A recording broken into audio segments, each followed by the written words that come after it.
Hi friends, అందరికీ నమస్కారం. Friends, రాష్ట్రానికి మరో షాక్ కోర్టు సంచలన తీర్పు. అసలు ఏం జరిగిందంటే వివరాలు తెలుసుకుందాం. వీడియో పూర్తిగా చూడండి, అలాగే తప్పకుండా లైక్ చేయండి. మరిన్ని అప్డేట్స్ కోసం ఛానల్ని సబ్స్క్రైబ్ చేసుకోండి. ఇంకా వివరాల్లోకి అయితే వెళ్ళిపోదాము.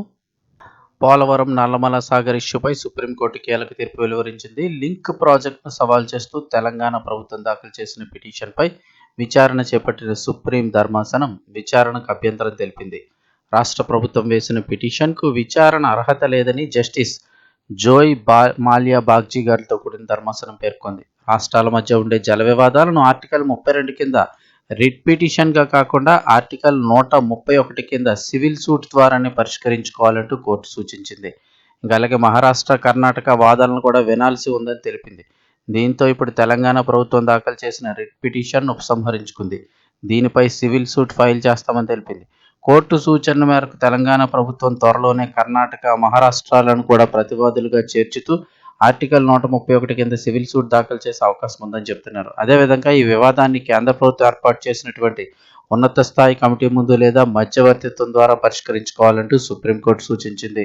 ఇక తెలంగాణ ప్రభుత్వం తరపున సీనియర్ అడ్వకేట్ అభిషేక్ మను సింఘ్వి హాజరై తమ వాదనలు వినిపించారు. ఏపీ ప్రభుత్వం అనుమతులు లేకుండానే డిపిఆర్ పనులు చేపడుతోందని, ఇది తెలంగాణ జల ప్రయోజనాలకు విఘాతమంటూ వాదించారు. అయితే కోర్టు సూచనల మేరకు సాంకేతిక కారణాల దృష్ట్యా ఈ రిట్ పిటిషన్ ఉపసంహరించుకున్నట్లు ఆయన కోర్టుకు తెలిపారు.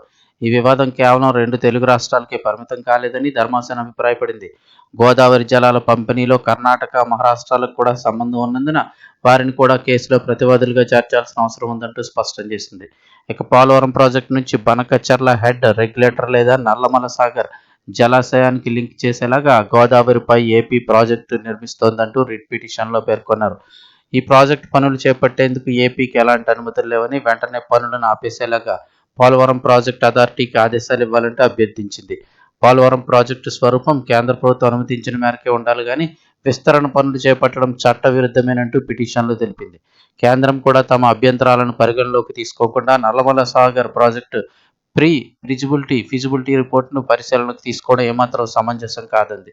ప్రాజెక్టుపై నెక్స్ట్ స్టెప్ తీసుకోకుండా జలశక్తి మంత్రిత్వ శాఖ, కేంద్ర జల సంఘం, గోదావరి నది యాజమాన్య బోర్డులకు స్పష్టమైన ఆదేశాలు ఇవ్వాలంటూ కోరింది. తాము కేవలం వరద జలాలనే వాడుకున్నట్లు ఏపీ బదులిచ్చింది.